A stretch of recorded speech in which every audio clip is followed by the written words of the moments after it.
వాగర్థావేన సంపృక్తౌ వాగర్థ ప్రతిపత్తయే జగదఃపితరౌ వందే పార్వతీ పరమేశ్వరౌ. సదాశివసమారంభాం శంకరాచార్య మధ్యమాం అస్మదాచార్య పర్యంతం వందే గురు పరంపరాం. ఆదిత్యాయ చ సోమాయ మంగళాయ బుధాయ చ గురు శుక్ర శనిభ్యశ్చ రాహవే కేతవే నమః. శృంగేరి జగద్గురు పీఠాధిపతులకి, కంచి పీఠాధిపతులకి నమస్కారం తెలియజేసుకుంటూ కార్యక్రమాన్ని ప్రారంభిద్దాం. ఆదిత్యాయ చ సోమాయ మంగళాయ బుధాయ చ గురు శుక్ర శనిభ్యశ్చ రాహవే కేతవే నమః. శృంగేరి జగద్గురు పీఠాధిపతులకి, కంచి పీఠాధిపతులకి నమస్కారం తెలియజేసుకుంటూ కార్యక్రమాన్ని ప్రారంభిద్దాం. ఈ రోజున మనము నవంబర్ 16వ తారీఖు రోజు నుంచి నవంబర్ 30వ తారీఖు వరకు ఉన్నటువంటి గ్రహ సంచార రీత్యా ద్వాదశ రాశుల వారికి ఏ విధంగా ఉండబోతుంది, అలాగే ఏ ఏ రోజుల్లో ఏ విధంగా ఖర్చులు ఎప్పుడు ఉంటాయి, ఆదాయం ఎప్పుడు ఎక్కువగా ఉంటుంది, మానసికంగా ప్రశాంతంగా ఎప్పుడు ఉంటారు, అలాగే ఆందోళనతో కూడుకున్నటువంటి రోజులు ఎప్పుడు ఉంటాయి, ఆరోగ్యంతో ఎలా అనారోగ్యంతో ఎప్పుడు బాధపడుతుంటారు ఇత్యాది అనేక విషయాల గురించి విపులంగా ఈ కార్యక్రమంలో చర్చించుకోబోతున్నాం. ఈ రోజున మనం ఈ నవంబర్ 16వ తారీఖు నుంచి 30వ తారీఖు వరకు వృషభ రాశి వారికి ఏ విధంగా ఉండబోతుందో తెలుసుకునే ముందు ఈ వృషభ రాశి వారికి గ్రహ సంచారం తెలుసుకున్నాం. రాశిలోనే గురువు వక్రీకరించి ఉండడం, అలాగే కుజుడు తృతీయ స్థానం ముందు స్తంభించి ఉండడం, పంచమ కేతువు, అలాగే సప్తమ రవి బుధుడు, అష్టమంలో శుక్రుడు, అలాగే దశమం ముందు శని వక్రత్యాగం చేశాడు, అలాగే లాభస్థానం ముందు రాహు. గమనించుకున్నట్లయితే ఈ యొక్క నవంబర్ 15వ తారీఖు నుంచి ముఖ్యంగా నవగ్రహాలలో ప్రధాన గ్రహమైనటువంటి శని గ్రహం అనేటువంటిది వక్రత్యాగం చేయడం జరిగింది. తద్వారా ఇప్పటి వరకు అనగా ఈ వృషభ రాశిలో జన్మించినటువంటి వారు కొంతవరకు యోగాన్ని పొంది ఉన్నటువంటి సందర్భం. కానీ ఇప్పుడు ఈ యొక్క రాశ్యాతు దశమ స్థానంలో శని వక్రత్యాగం చేసినటువంటి కారణం చేత కొన్ని పరిస్థితులు అనేటువంటివి మార్పులు చేర్పులు చోటు చేసుకుంటాయి. కాబట్టి ఇక చేస్తున్నటువంటి ముఖ్యంగా వృషభ రాశి వారికి చేస్తున్నటువంటి వృత్తి ఉద్యోగాల్లో మీరు మార్పుని కోరుకుంటారు, మార్పులు జరుగుతాయి. అనగా బదిలీలకు సంబంధించిన ప్రయత్నాలు కావచ్చు, ప్రమోషన్స్కి సంబంధించిన ప్రయత్నాలు కావచ్చు, అన్నీ కూడాను కొలిక్కి వస్తాయి. మీకంటూ ఒక ప్రధానమైనటువంటి స్థితి మీ యొక్క ఉద్యోగ జీవితంలో ఉంటుందని చెప్పవచ్చు. నిరుద్యోగస్తులకి ఉద్యోగం లభించే అవకాశాలు గోచరమవుతున్నాయి. ఇక ముఖ్యంగా తీర్థయాత్రలు చేసే అవకాశం వృషభ రాశి వారికి గోచరమవుతుంది.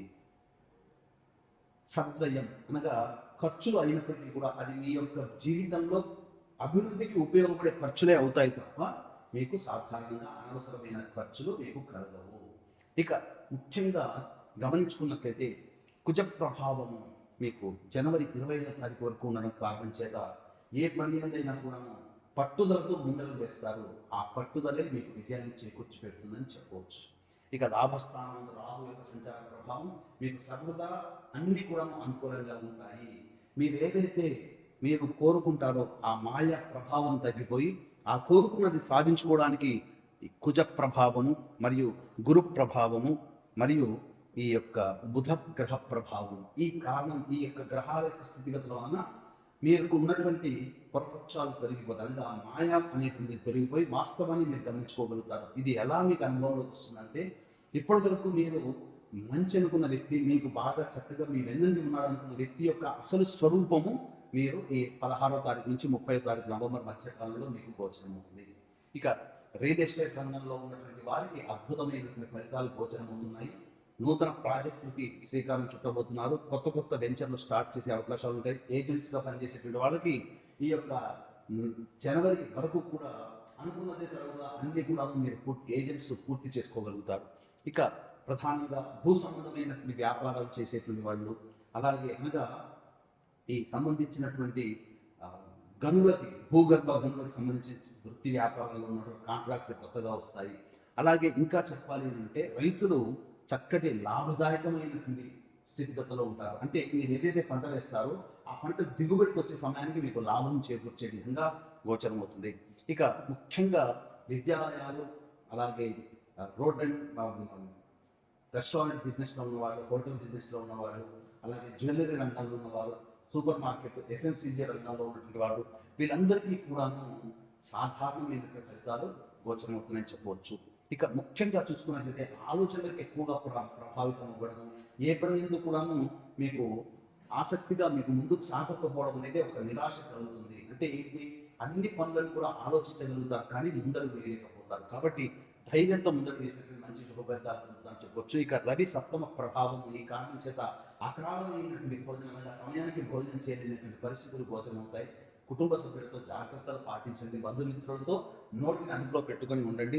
నిరుద్యోగస్తులకి ఉద్యోగ అవకాశాలు సాధారణంగానే ఉంటాయని చెప్పొచ్చు. ఇక ముఖ్యంగా గమనించుకున్నట్లయితే దాంపత్య సమస్యలు పెరిగే అవకాశాలు గోచరమవుతున్నాయి. కావున మీ యొక్క జీవిత భాగస్వామితో కానీ వ్యాపార భాగస్వామితో కానీ చాలా జాగ్రత్తగా లౌక్యంతో వ్యవహరించండి. ఎక్కువగా వాగ్వేదాలకు చోటు చేసుకోకుండా ఉండండి. అలాగే ముఖ్యంగా గమనించుకున్నట్లయితే వివాహానికి సంబంధించి చేయ ప్రయత్నాలు మీకు కష్టతరంతో మీకు ఫలిస్తాయని చెప్పొచ్చు. అయితే సాధారణంగా గమనించుకున్నట్లయితే ఈ యొక్క వృషభ రాశి వారికి నవంబర్ 16వ తారీఖు నుంచి 30వ తారీఖు వరకు ఏ రోజు ఏ విధంగా ఉండదు, ఖర్చులు ఎప్పుడు ఉంటాయి, ఆదాయం ఎప్పుడు ఉంటుంది, మానసిక ప్రశాంతత ఎప్పుడు లోపిస్తుంది అనే విషయాల గురించి క్లుప్తంగా తెలియజేసుకున్నాం. ఇక వీక్షించేటువంటి ప్రేక్షకులకి గమనిక, ఈ యొక్క త్రిపురాసుల సంహారము త్రిపురాంతర క్షేత్రంలో సాక్షాత్తు పరమేశ్వరుడే చేశాడు. కాబట్టి కార్తీక పౌర్ణమి నవంబర్ 15వ తారీఖు రోజున జాతకరీత్యా విద్య, వివాహ, ఉద్యోగ, దాంపత్య, సంతాన, అనారోగ్య సమస్యల నివారణకి మరియు ఈ యొక్క శని కూడా మారాడు కాబట్టి వృషభ, మిథున, కర్కాటక, సింహతులు, వృశ్చిక, మకర, కుంభ, మీన రాశిలో జన్మించిన వారికి శనిదోష నివారణ హోమాలు అనగా సర్వదోష నివారణ హోమాలు 1500 రూపాయలకి చేయించడం జరుగుతుంది. అలాగే ఈ యొక్క నవంబర్ 25వ తారీఖు రోజున ఆఖరి సోమవారము తండ్రి వైపు 6 తరాలు, తల్లి వైపు 3 తరాల్లో ఏమైనా దుర్మరణాలు, road accident, fire accident, suicide attempt, నదిలో బావిలో పడి చనిపోవడం, ఇంట్లోంచి వెళ్ళిపోవడం, లివర్ ఫెయిల్యూర్, కిడ్నీ ఫెయిల్యూర్, క్యాన్సర్తో చనిపోవడం, అలాగే పిండ ప్రదానాలు చేయలేకపోవడం, 60 ఏళ్ల లోపల ఏ విధంగా చనిపోయినా ఇవి పితృదోషాలు. కాబట్టి పితృదోషం ఉండడం వల్ల జీవితంలో అభివృద్ధి ఉండదు, వివాహాలు, సంతానాలు కలగవు, తద్వారా ఇబ్బందికర పరిస్థితులు. కావున వీటి దోష నివారణమే నవంబర్ 25వ తారీఖు రోజున పితృదోష నివారణ కార్యక్రమం జరగబడితే వీటి వివరాలు కార్యక్రమం తదుపరి కాంటాక్ట్ చేసి పూర్తి వివరాలు తెలుసుకోవచ్చు. ఇక మనం కార్యక్రమంలోకి వెళ్ళినట్లయితే 16, 17వ తారీఖులో కనుక చూసుకున్నట్లయితే ప్రధానంగా పెండింగ్లో ఉన్నటువంటి పనులను మీరు పూర్తి చేసుకుంటారు. బంధువులు, మిత్రులతో విందులు, వినోదాల్లో పాల్గొంటారు. ఒక బాధ్యతను తీర్చుకున్నామనే సంతోషంతో ఆహ్లాదంగా గడుపుతారని చెప్పవచ్చు. ఇక 18, 19, 20 తారీఖుల్లో కనుక చూసుకున్నట్లయితే కుటుంబ సభ్యుల మధ్య వాగ్వివాదాలు చోటు చేసుకునే అవకాశము, అలాగే కంటికి సంబంధించినటువంటి ఇబ్బందులు పెరిగే అవకాశం ఉంటుంది. అయినా కుటుంబ కలహాలు ఉంటాయి కాబట్టి లౌక్యంతో వ్యవహరించండి. ధనము ఖర్చులు అధికంగా ఉంటాయని చెప్పవచ్చు. ఇక 21, 22 తారీఖుల్లో రాని బాకీలు వసూలు అవుతాయి. బంధుమిత్రుల యొక్క సహాయ సహకారాలతో మీ పనులను కూడా చక్కబెట్టుకుంటారు. మీరు ఏదైతే సహాయం కోసం ఎదురు చూస్తున్నారో ఆ సహాయం 21, 22 తారీఖుల్లో మీ పనులకి దొరుకుతుందని చెప్పవచ్చు. ఇక 23, 24 తారీఖుల్లో గమనించుకున్నట్లయితే వాహనాన్ని నడిపేటప్పుడు జాగ్రత్తలు పాటించాలి. తల్లిగారి ఆరోగ్యం పట్ల శ్రద్ధ వహించాలి. అలాగే గృహోపకరణాల వాహన మరమ్మతులకి ఎక్కువగా ఖర్చులు పెట్టే అవకాశం గోచరమవుతుంది. 25, 26, 27 తారీఖుల్లో ఎక్కువగా వృధా కాలయాపన జరిగేటువంటి అవకాశాలు గోచరమవుతున్నాయి. మీ ఆరోగ్యం పట్ల కూడాను శ్రద్ధ వహించాలి. ఇక 28, 29, 30 తారీఖుల్లో ధన రాబడి అధికంగా ఉంటుంది. రాని బాకీలు వసూలు అవుతాయి. మీ యొక్క అవసరాలు, ఖర్చులకి తగ్గట్టుగా మీకు ఆదాయం సమకూరుతుంది. ఊహించని విధంగా మీరు లాభ స్థితిలో ఉంటారని చెప్పవచ్చు. కావున తర్వాత చెప్పొచ్చేది ఏమిటంటే 18, 19, 20 మరియు 25, 26, 27 తారీఖుల్లో ఖర్చులు అధికంగా ఉంటాయి. కాబట్టి ఆ ఖర్చుల శాతాన్ని తగ్గించుకోవడం లేదా ఆ ఖర్చులు వాయిదా వేసుకోవడం చేసుకున్నట్లయితే మీరు మరింత ఆనందంగా ఈ యొక్క 16 నుంచి 30 తారీఖు వరకు గడుపుతారని చెప్పడంలో ఏమాత్రం సందేహం లేదని తెలియజేసుకుంటూ, ఇక ముఖ్యంగా గమనించుకున్నట్లయితే గోచారరీత్యా ఉన్నటువంటి ఫలితాలు. కాబట్టి మీరు ఇంకా సమస్యలు అధికంగా మిమ్మల్ని బాధిస్తున్నాయంటే మీ యొక్క జన్మ జాతకరీత్యా జరుగుతున్నటువంటి దశాంతర దశల ఫలితాలు. కాబట్టి దగ్గరలోని మంచి ఉపాసనా పరులైనటువంటి జ్యోతిషులు సంప్రదించి వారి సలహాలు, సూచనలు పాటించినట్లయితే మరింత ఆనందంగా జీవితాన్ని గడుపుతారని చెప్పడంలో సందేహం లేదని తెలియజేసుకుంటూ సర్వం శ్రీ ఉమామహేశ్వర పరబ్రహ్మార్పణమస్తు.